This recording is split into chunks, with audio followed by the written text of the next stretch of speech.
Hi, I'm Omar here at Trinity Finance, and today I wanted to talk to you about auction finance. So specifically financing properties that are being sold through some form of auction, whether that's a traditional auction or a modern method of auction.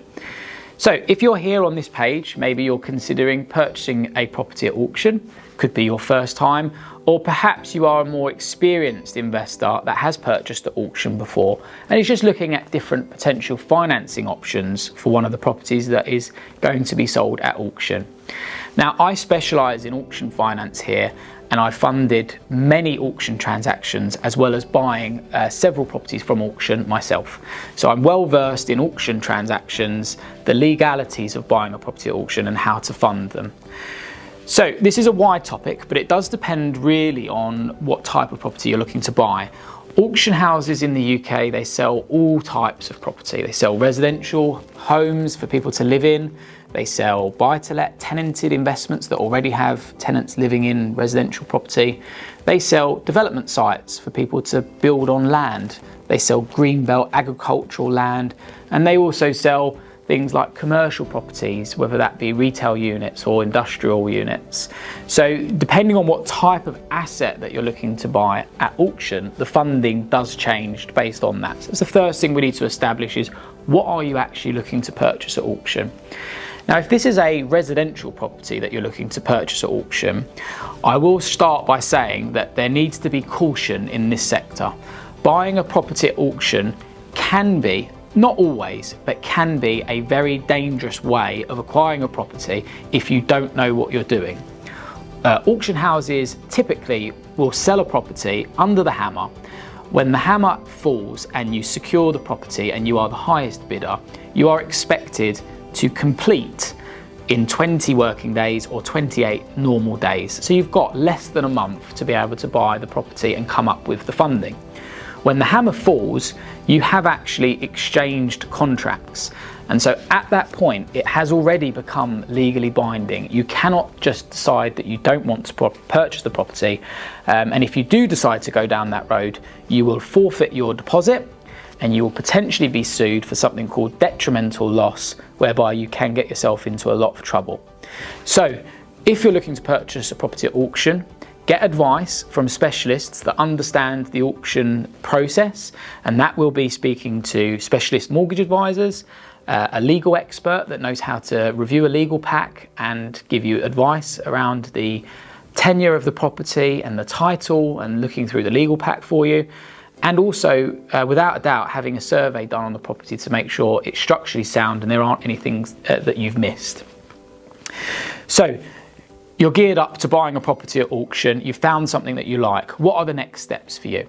Well, if you're here thinking that you're going to be able to get a residential mortgage on a residential house being sold at auction under very strict timescales, I may have to tell you straight away that that is already a very difficult task. It's not impossible, but it does come down to lots of factors. And I'm going to just go through some of those now, just to give you an idea of the things you might need to be looking out for. Why do auctions exist? Lots of property auctions exist because properties that are sold on the open market are struggling to sell, and so the sellers become highly motivated and then they decide to dispose of them in a guaranteed way of selling them through an auction. So there are lots of properties in auctions which have been for sale on the open market, and perhaps they've had multiple transactions fall through where funding was not achieved, and then they end up in auctions because they have problems with some of the properties. So do be aware, not all properties in auctions are mortgageable. Lots of them are unmortgageable. And the things to look out for are perhaps the type of construction.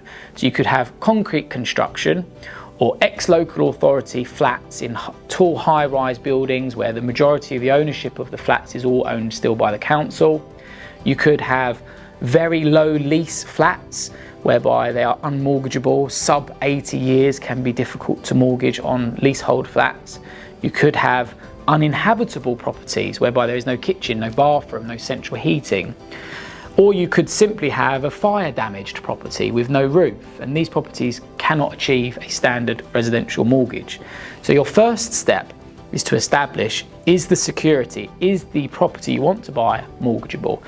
And if the answer is yes, that is not the only hurdle to get over to assume that you will definitely get a residential mortgage. Then we need to establish whether you as the borrower are eligible for a mortgage, and we need to get an agreement in principle, complete underwriting, check your credit and your income to see whether you are eligible.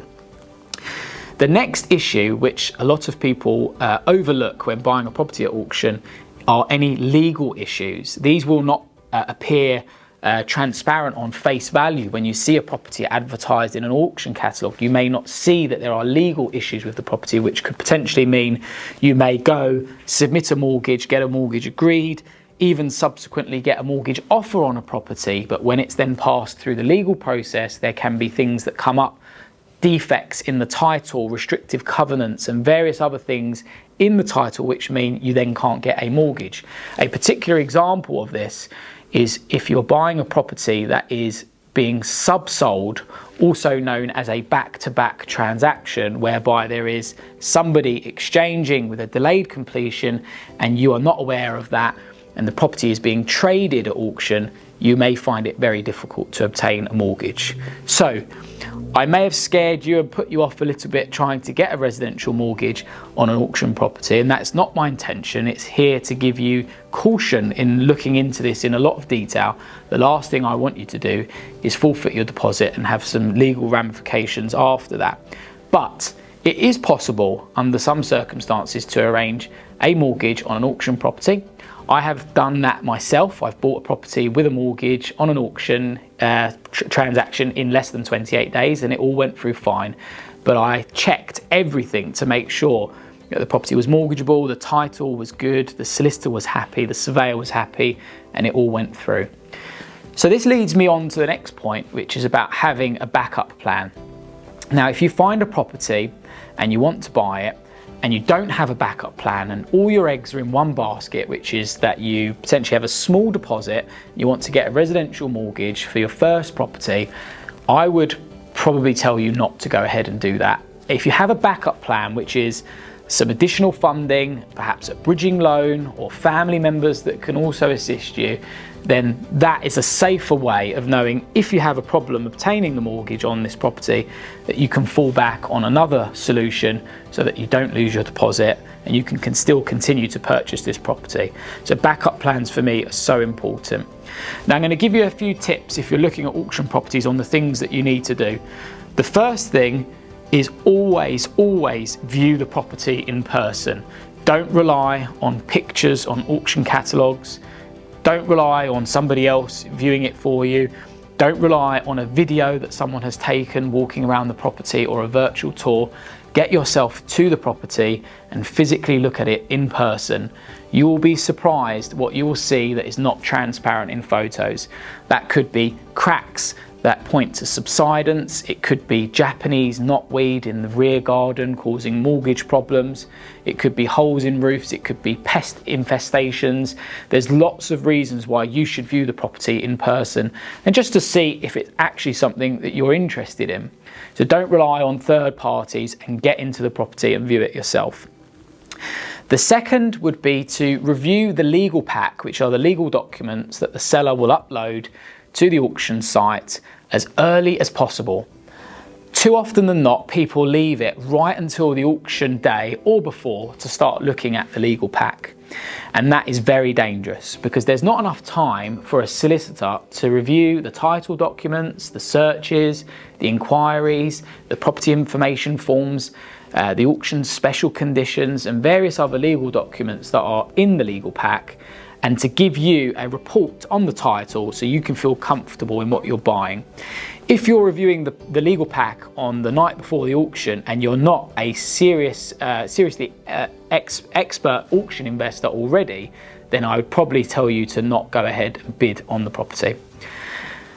I've mentioned viewing. Now, just viewing a property yourself doesn't mean that you will see everything yourself. Unless you are in construction or perhaps you're a surveyor by trade, then you won't know and see some things that other surveyors will see. That could be damp, rising damp, wood rot, landslip, heave, subsidence, lots of things that can happen to properties which you may not be aware of. And so I'd highly recommend, if you're buying a property, and not just an auction property, that you get it checked out by a Royal Institute of Chartered Surveyors surveyor, a RICS surveyor. It's very important to keep you safe that you know the property is in good, solid condition, or if there are problems, that you're aware of what they are and that you can solve those problems. So finally, I'll talk a little bit about the process of buying a property at auction, and hopefully this will help you. Do feel free to get in touch if I've missed anything and you have questions that you'd like to ask. Auctions usually are in a 3 to 4 week cycle. So you'll get a catalogue, you'll review the catalogue, you'll find a property that you like, and you'll go and view it. There'll be 3 or 4 viewings that happen over a period of time, and then eventually you'll be bidding on the property at auction. There's various ways you can bid. Sometimes they're online, by proxy, by telephone, and other times they are just literally clicking some buttons on a PC. A word of caution and a tip from me would be, if you want to buy a property at auction, write down the amount that you want to pay for the property on a piece of paper, and whatever you do, don't go above that amount under any circumstances. Auctions unfortunately bring out people's emotional side, and they get very attached to properties, having viewed them, having spent money with solicitors, having spent money with a mortgage broker or a surveyor. And then on the day of the auction, sometimes people become too emotional and actually go through the amount of budget that they wanted to spend on the property and far exceed that. Especially with auctions being online, people are even in the comfort of their own home when they're having to bid. So sometimes they do spend more than they wanted to. So a tip for that is just to write down what you want to bid and just be careful and don't go above that amount. If you win the property on the day, you are under very tight timescales. You need to have a solicitor that understands auction transactions ready to go, and you need to have your finance ready to submit. I would suggest, if you haven't submitted it before the auction, that you get it submitted within 24 hours.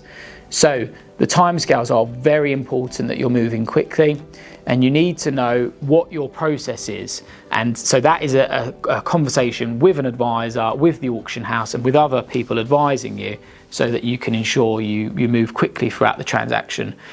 You'll pay a 10% deposit on the day, non-refundable, to exchange contracts when the hammer goes down. You'll sign various paperwork with the auction house, and then the sales memorandum, the auction contract, will be sent out to your solicitor for them to move towards completion. My final tips are to speak with your solicitor every other day, as regularly as you can, chase them, put pressure on them, and try and make sure that you complete in time without any delays. I'll leave you with one final point, but do feel free to ask any questions at a later date if you want to speak with me. On the day of completion or the day before, I would recommend that you go back to the property again and have a look at what it is that you're buying. The reason I mention this is, in the past there have been cases where properties being sold were vacant, and on the day of completion squatters have potentially got into the property and you were unaware of it, or something has changed about the property that you were unaware of, and there's a misrepresentation of some sort. So go back to the property on the day of completion, first thing in the morning, and have a look to see if everything is in order. And if it is, you can give your solicitor the go ahead to complete. If there's something untoward, then you can talk to your solicitor about that. Hope it helps. Get in touch if you have any questions. So the easiest way to get in contact with us here at Trinity Finance is to send us an email at info@trinityfinance.co.uk, or you can simply fill in the contact form here on the website, and we'll speak to you soon.